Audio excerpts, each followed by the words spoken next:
អ្នកចាំទីទាំងពីរទទួលនៅការផ្ដល់បាទដូចជាពងបញ្ជ្រាបបន្ថែមទៀតនៅលក្ខខណ្ឌបាទពិសេសនោះគឺបាទការចេញ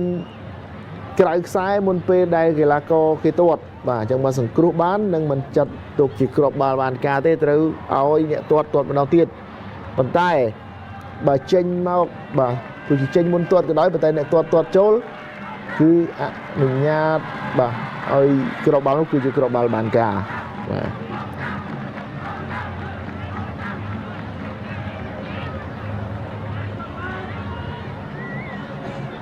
បាទពេលចាំហើយចេញទៅក្រៅខ្សែបាទអ្នកដែលទាត់មុនគឺកំពុងចាំលោកស៊ូលីទស្សនាចុះបាទលោកស៊ូលីមានជាប់ពាក់ព័ន្ធជាមួយនឹងក្រុមពីរហ្នឹងខ្ញុំអត់ទេខ្ញុំចាំមានស្រែកបាទ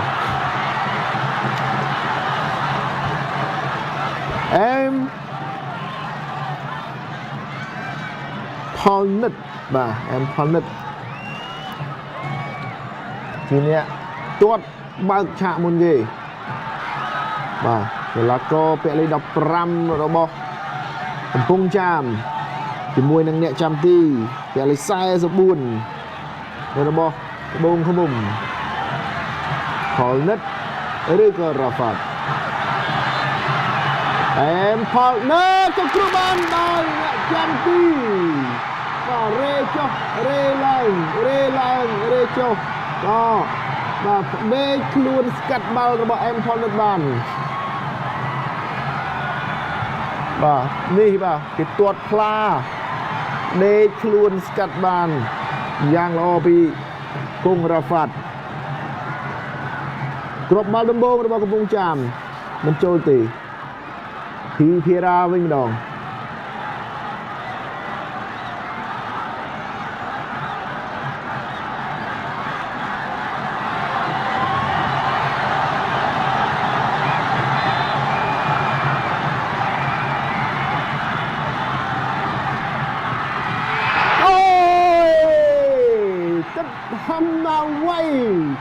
ល្អដូចគ្នាពីបាល់នេះបាទអ្នកចាំទី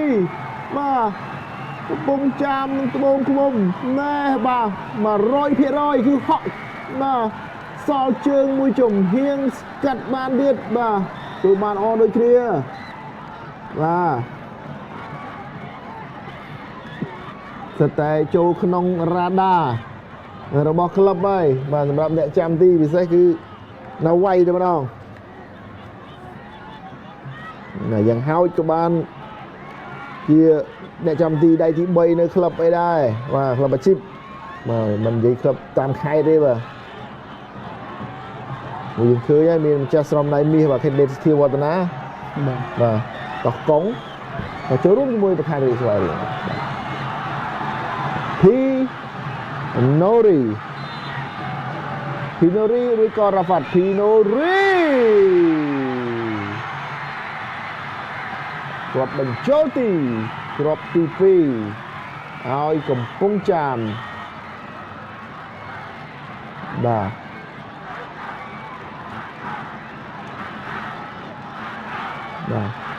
ផ្លាបាទផ្ទះយកខាងលើបាទស្ដាំដូចផលនិតដែរតែយកខាងលើបាទធីភារាគាត់ស្ដាយគាត់បាទឥឡូវដល់វេនរបស់សារីតៃម៉ូចាស់ស្បែកជើងមាសវិញម្ដងពេលណាទៀតរាប់ចូលទេ16គឺ16ហ្នឹងហើយតែយើងមើលការទាត់ពេលណាទីមួយសិនសារីតៃម៉ូ1-1មកដល់ពេលនេះហើយគឺ50-50ទេបាទចឹងពឹងលើសំណាងរៀងច្រើនជាងការទាត់បាទ90នាទីទេហើយបាទនេះបាទគេធ្វើបានយ៉ាងល្អ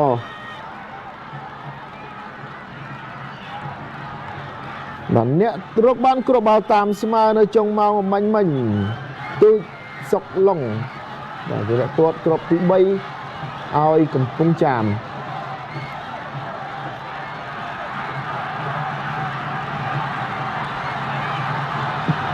សុកឡុង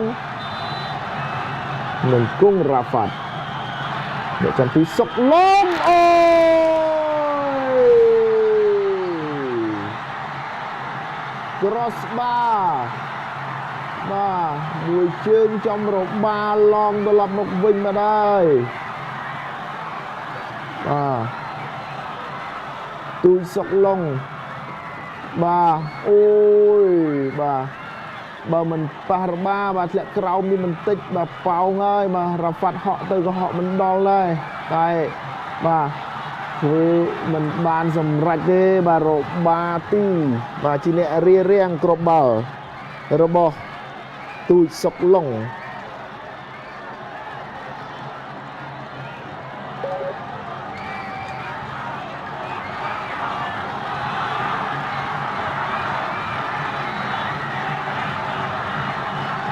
មីនសាច់សេនឬក៏ហាំណាវ៉ៃ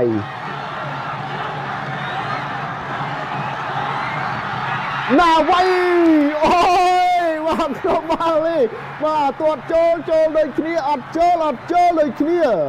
ប៉ុន្តែអត់ចូលបាទរបស់ត្បូងឃ្មុំត្រូវបានអ្នកចាំទីរបស់កំពង់ចាមជះចេញអូយណែផ្ដេកអស់ហើយប៉ុន្តែបាទចំទិសដៅដែលទឹកហាំណាវ៉ៃបាទជាអ្នកមកហក់ទៅ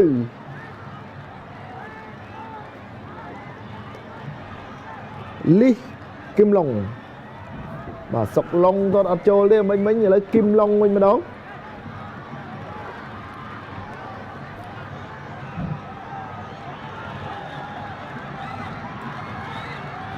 បាទគឹមឡុងធ្វើបានសម្រេចឬក៏យ៉ាងណាបាទថយរត់មួយលីសគឹមឡុងអូយបាទស្រាលណាស់រ៉ាហ្វាត់ក៏ហក់ល្អទៀតបាទចំបាទទិសបាល់តែម្ដងណែបាទយកមើលបើឆោតហើយបាទប៉ុន្តែរ៉ាហ្វាត់បាទច្បាស់ទៅថាហក់ទៅស្ដាំបាទឱកាសសម្រាប់ត្បូងឃ្មុំនាំមុខវិញម្ដង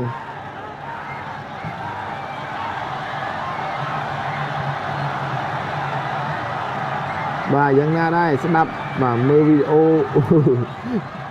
អត់ទេបាទមានវីដេអូឲ្យមើលទេអាតសុកទីបាទជាមួយនឹងហាវ៉ៃបាទហាវ៉ៃអាតសុកទីឱកាសនាំមុខឲ្យត្បូងឃ្មុំត្រង់នេះអាតសុកទីអូយបាល់លឿនណាស់បាល់នេះបាទនាំមុខហើយបាទគ្រាប់ចុងក្រោយរបស់កំពង់ចាមវិញម្ដងគាត់មិនចូលត្បូងឃ្មុំមិនបាច់គាត់ទៀតទេណែបាទហក់ដែរតែហក់មិនដល់ទេមូនីលសាហ្វរិនអ្នកទាត់ចុងក្រោយឲ្យកំពង់ចាមទាត់ចូលត្បូងឃ្មុំត្រូវការទាត់គ្រាប់ទី5តែបើទាត់មិនចូលចប់សពគ្រប់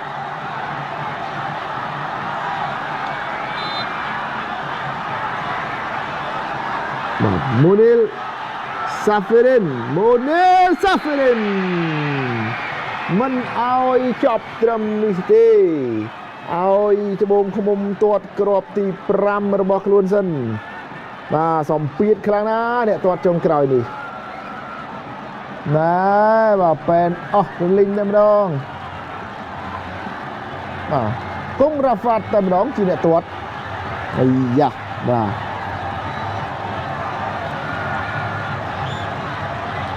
គង់រ៉ាហ្វាត់បាទអ្នកចាំទីទាត់អ្នកចាំទីសំលេងកញ្ចែបន្លឺឡើងហើយបាទអ្នកចាំទីចូលចិត្តតលេងបានលើឥឡូវជួយមើលគាត់ទាត់ពេលនាទីទាត់យ៉ាងណាអូ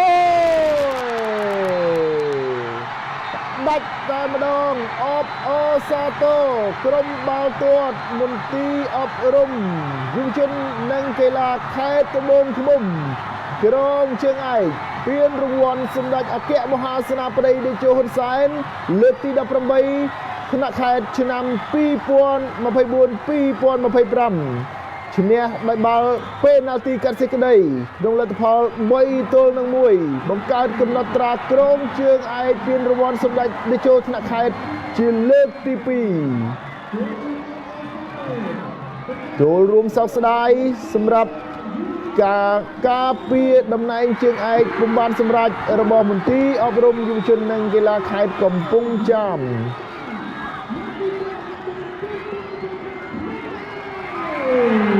បាទសប្បាយរីករាយខ្លាំងមែនទែនបាទពិសេសគឺអ្នកចាំទីគង់រ៉ាហ្វាត់ដែលបានសង្គ្រោះបាល់បាទហើយក៏ជាអ្នកទាត់បាទចុងក្រោយបញ្ចូលទីដែរបាទភាពសោកសៅនិងក្តីរីករាយអារម្មណ៍ពីរផ្សេងគ្នាកើតឡើងនៅលើទីលានតែមួយ Fosi Fidus បាទបងប្អូនចង់ឃើញបាទទឹកភ្នែករបស់បរោះមើលលើទីលានបាល់ទាត់អាសាឃើញបាទហើយក៏ជាទឹកភ្នែកពិតហ្មងបាទអត់មានសម្ដែងទេបាទសោកស្ដាយសម្រាប់កំពង់ចាមនិងត្រេកអរសម្រាប់ត្បូងឃ្មុំខេត្តបងប្អូនបាទទាំងពីរនេះតែងតែបង្កើតនៅរសជាតិសម្រាប់ការប្រកួតវគ្គផ្ដាច់ព្រាត់បាទប្រិមិត្តទស្សនិកជនជាទីមេត្រីបន្តិចទៀតប្រិមិត្តនឹងបានទស្សនានៅវីដេអូ highlight បាទពេញការប្រកួតតែម្ដង